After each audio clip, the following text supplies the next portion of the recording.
김진아 기자입니다.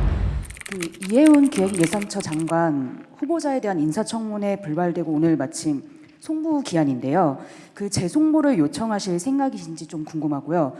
또 여당에서도 좀 부적절한 인사가 아니냐는 비판이 좀 있는데 이렇게 청문회가 만약에 열고 기회가 주어지고 해명을 하고 난 다음에 반대 여론이 계속 많아지면 좀 지명철에도 검토하실 수 있는지 궁금합니다. 이 질문을 왜 안 하시나 했어요.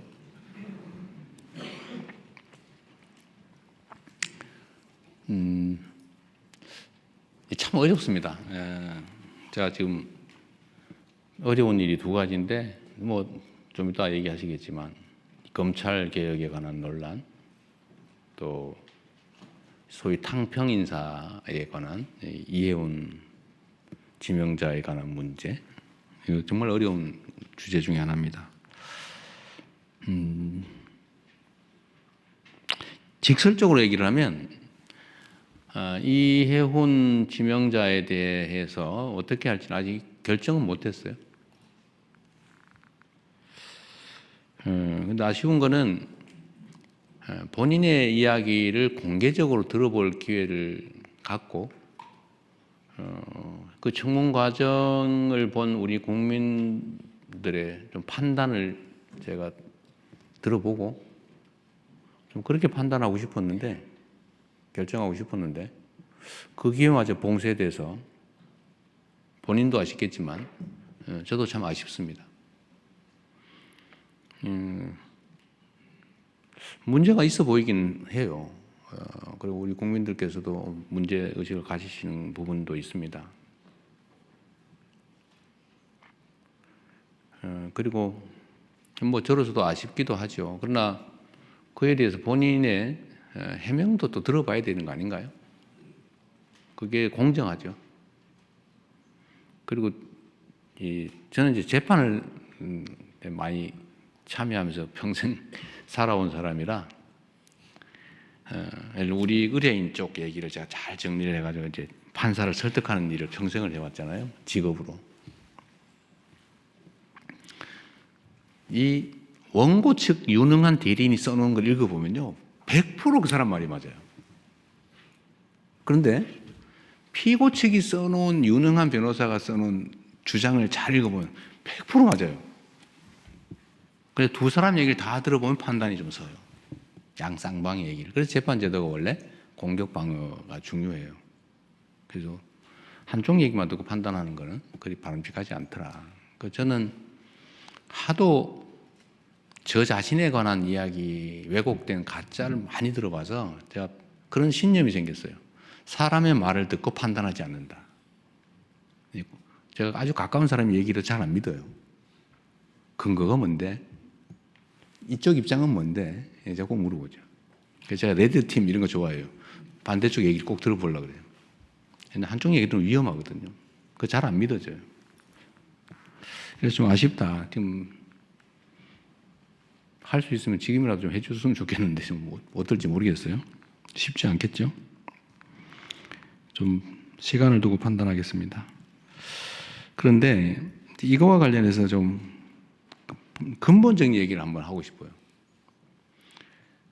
청와대의 검증에 문제가 있는 거 아니냐는 지적도 아마 하실 것 같아요. 뭐 문제가 있죠, 결론적으로. 부족하죠. 근데 그분이 뭐 진짜인지 아닌지 뭐 가려봐야 되겠지만, 보좌관한테 갑질을 했는지 안 했는지 우리가 어떻게 합니까? 그 어디에 써놓은 게 있으면 모르겠는데, 어디 뭐 기사라도 났으면 모르겠는데. 그리고 유능하단 한 분이라고 판단이 되고, 그리고 그쪽 진영에서 공천을 무려 5번을 받아가지고 3번씩이나 국회의원에 당선됐고, 뭐 아무런 문제가 제기되지 않았던 분이잖아요. 근데 자기들끼리만 알고 있는 그 정보를 가지고 마치 대부에서 나오는 배신자 처단하듯이, 그래 막 우리는 모르던 걸 막 공개를 해가면서 이렇게 공격을 하면 뭐 흠잡힐 일을 한 당사자의 잘못이기도 하겠지만 우리로서는 알기 어렵죠. 이게 정치인가? 현실인가 하는 생각도 들긴 합니다. 그리고 또 반대쪽도 있어요. 아니 우리가 어떻게 만든 정권인데 그 중요한 자리를 왜 상대방한테 주는 거야? 섭섭해. 지지 처리할 거야. 이런 분도 계시죠. 그럼 이해가 되죠. 지금까지 그랬으니까. 그런데 대통령은 아마 노무현 대통령께서도 겪었던 참 큰 고민이고 어려움이었던 것 같아요. 제가 그렇게 하겠다는 건 아닌데, 대통령은 당선될 때까지는 한쪽 진영의 대표인 게 분명한데, 당선된 순간부터는 전체를 대표해야 된다. 이게 저희 확고한 생각이에요. 그러나 출신이나 그러니까 대표하던 진영, 또 그 진영의 가치, 지향, 신념 이런 건 변하지 않죠.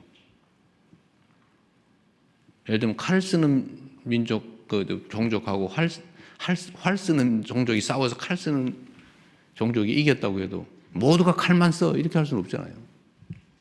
필요하면 활도 쓰고 칼도 쓰고 창도 쓰고 그러는 거죠.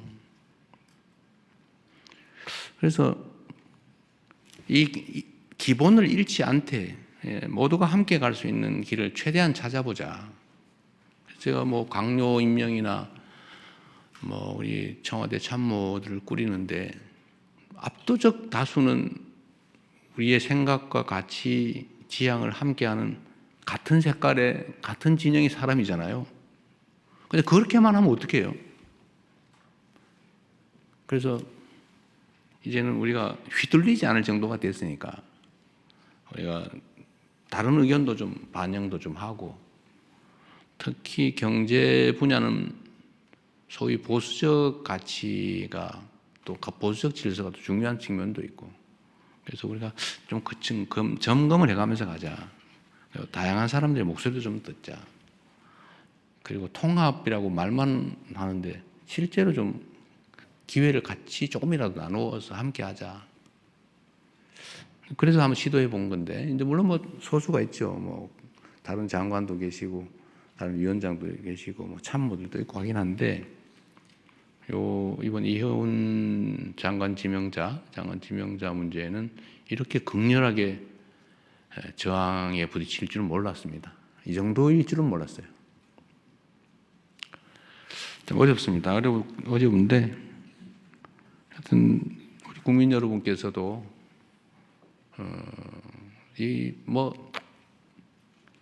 이해해 주시라는 말씀을 드리기는 어려운데, 이런 필요성이 있다는 점에 대해서 일부 용인은 해 주시길 바랍니다.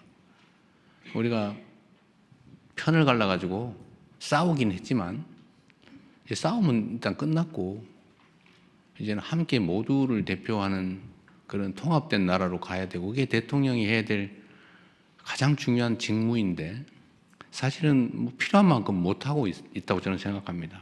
필요 최소한을 나름 시도하고 있다. 참 어렵네요. 저는 이렇게 많이 문제될 줄 몰랐어요. 앞으로 우리가 인사를 하는데도 참고해야 될 것 같습니다. 말이 길어서 미안합니다. 대신에 질문할 기회는 충분히 드리도록 하겠습니다.